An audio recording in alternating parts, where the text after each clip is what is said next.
Hey everyone, this is Samira again from Diary of Solitude, and today I'm here to speak about why men panic when women quote Islamic history. Let's dive into it. Why men panic when women quote Islamic history. The funny thing is, men love Islamic history. They love watching podcasts, documentaries, and all the videos related to Islamic history so they can study about it until women start quoting it. Because when women speaks with receipts, suddenly it's all about be gentle, talk nicely, be quiet. You're talking too much. Don't repeat the same thing. You're being a feminist. It's very interesting timing how they have excuses to cut us off. Men are so comfortable teaching Islam when it keeps women obedient. But the moment a woman mentions Khadija radiallahu anha, Aisha radiallahu anha, Salama radiallahu anha, they panic. They don't just panic, they don't show their panic. They act like they don't care while we talk, but we can see it in their eyes. Their body language turns to defensive mode. Because history shows something very dangerous. Women in early Islam were not silent. They questioned, they corrected men, they influenced revelation. And that's not very convenient, isn't it? Aisha radiallahu anha corrected a Sahaba in public. Salama radiallahu anha questioned the Quran's wording, for which Allah responded. But today, a woman questions something and suddenly she's disrespectful. She's annoying, she's irritating, she's nagging. She's said to be talking like a broken tape recorder. To an extent, her worth is questioned and dignity is crushed within their four walls. Men don't panic because women are wrong. They panic because women knowing their rights means men lose control. They lose control within household, in conversations. If women learn Islamic history, they stop confusing culture with religion. They stop accepting abuse as civil. They stop calling silence as being pious. And that's terrifying for the people around her. Notice how fast this changes becomes you're westernized. You're talking too much. Don't keep repeating the same thing. You're living in a shell. You keep nagging. You're trying to control me. You're trying to threaten me.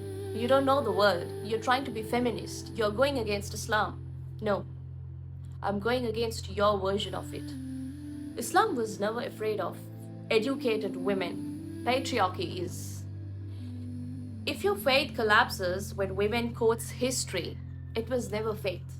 It was control. We are not rewriting Islam. We are remembering it the way it was lived. Before culture edited it. Before power softened the truth of convenience. We are returning to a faith where women spoke, questioned, learned, taught, and stood firm, and the Prophet ﷺ did not silence them. Allah did not silence them. So, if this remembrance makes you uncomfortable, ask yourself why. Because truth doesn't fear questions, only authority does. And that's why some of you are shaking. Some of you find it very offensive and threatened, like you're being controlled. Islam was never threatened by women who knew.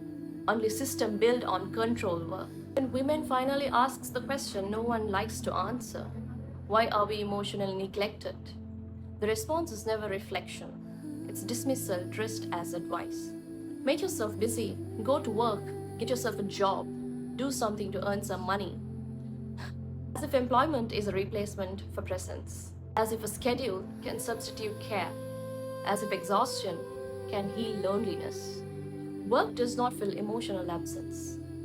It only teaches women how to survive without being held, how to function while quietly breaking.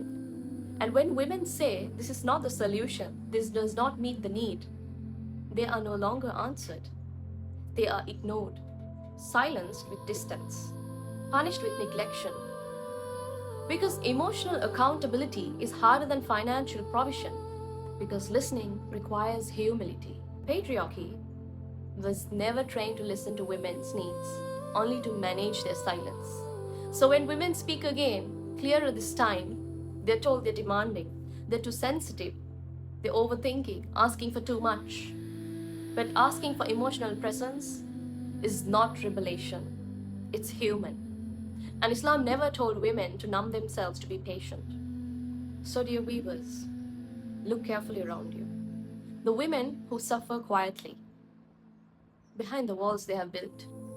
Lend them your shoulder. It could be your mother, your sister, your own wife. Be the reason they feel heard. Be the reason they feel safe to speak. Be the reason they feel safe around you. Be the reason they can keep their heads high, not in fear, but in dignity. Because once they walk away or gone, that's when regret begins. That's when you realize it wasn't independence nor immaturity that broke the bond. It was ego. The ego that refused to listen. The ego that chose control over connection.